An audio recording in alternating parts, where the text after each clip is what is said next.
Hello there. So today I'm talking on over iterating. You probably know, maybe experienced cases like, well, we have the fourth, fifth, beyond iteration for something, for like product. We rebooting the first playable, we are rebooting the pre-alpha because, well, we kind of stumbled into something, or something got released, or we are not feeling that's good enough, and all that stuff, and that's for like several times in a row. Sometimes it's okay. I agree. Sometimes it's necessary, but sometimes it is just a trap, and you kind of missing the market, considering that you are doing something that will be getting on top of it.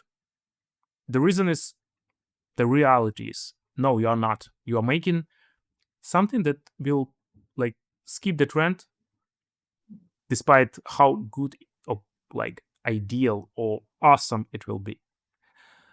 So the point here is that there are certain things. I listed five points for from my point of view, my top reasons for people, for companies going on that vicious circle.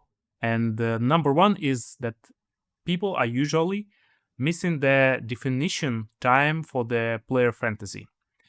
So what I mean by player fantasy first, who I want to be, who am I in this game? What is happening here and why I care?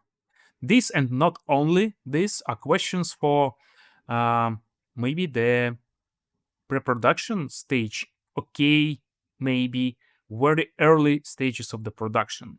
But later on, if you have not honestly and clearly and like intensively and deeply defined this, you will get the stuff which is usually happening kind of mid-project crisis. It is it's looking like this. You get your late alpha or beta, you have like, I don't know, 15, 10 hours of complete gameplay. You bind the things together, you got like the game working, but something does not match. You're feeling the game kind of boring after the fifth hour. You're feeling that this mechanics is useless. Hello, Bioshock Infinite and the Vigors.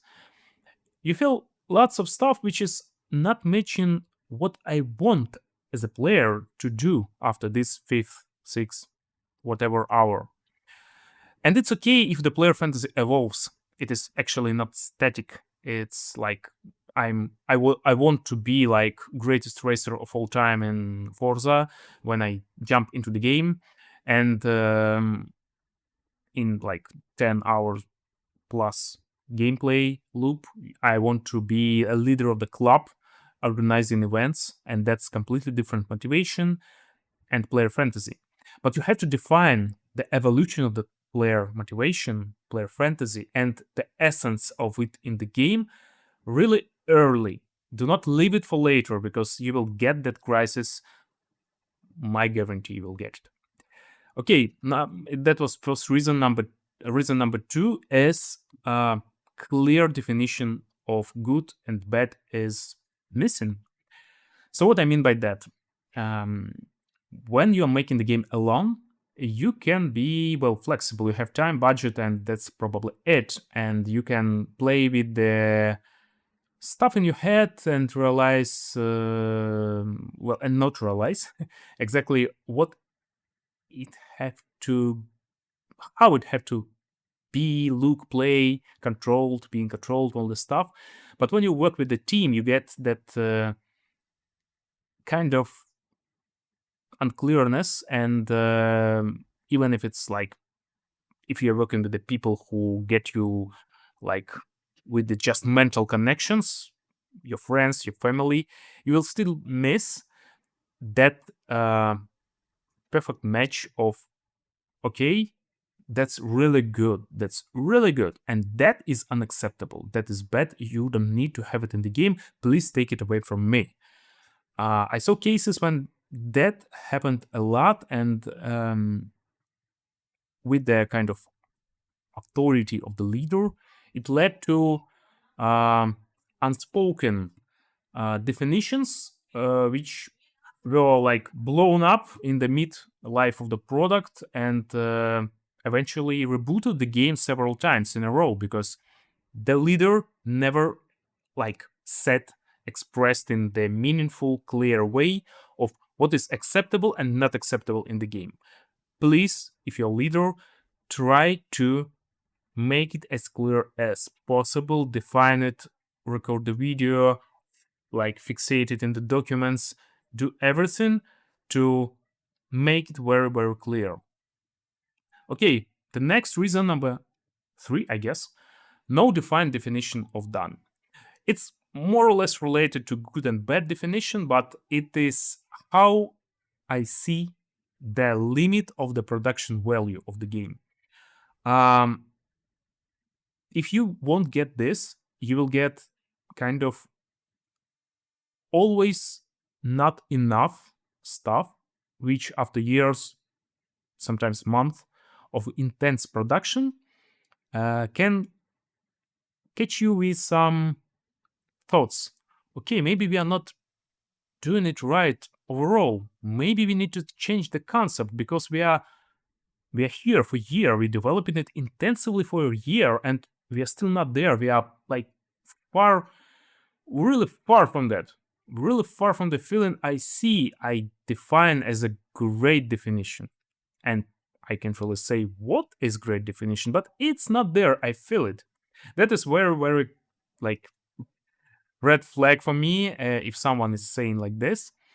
So you, if you're a leader again, please define that limit of good. Okay, reason four, no treatment of internal deadlines like external ones.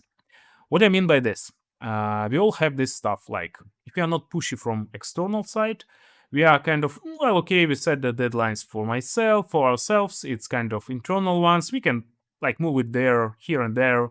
It's okay. But that's again that can lead you to be like drowned in something, some innovations, some again over iterations, some kind of extensive and expensive R&D. uh, but all you need to do here is just to make that mental trick. If we as a team set the deadline for the demo of this specific content to be delivered like in 1 month, we treat it like publisher said us in 1 month, you give me this or I won't fund you, like period. This really helped me in tough projects, and I really believe that's harsh but very useful stuff in the modern product development.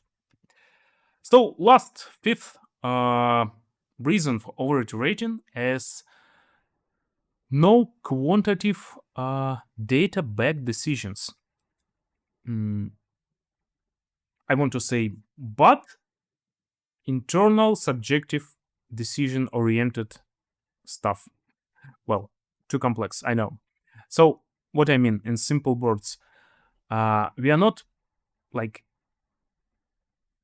doing our next changes in the product, continuing our development because the data, like massive data of like 5,000 players, got this problem, got that bottlenecks, churned here, left the game there, and praised the game's strong points like in great amount of like share of voice.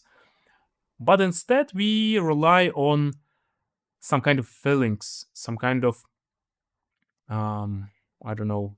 We are not there yet. Again, this kind of phrase is is really touchy for me. So yeah, you have the data, you have the masses. You don't have and don't need to rely on individual feelings, individual. No, I really feel this is bad in the game, unless this is the creative leaders, unless they are matching their feelings specifically with your own feelings for the game if you are the creative lead.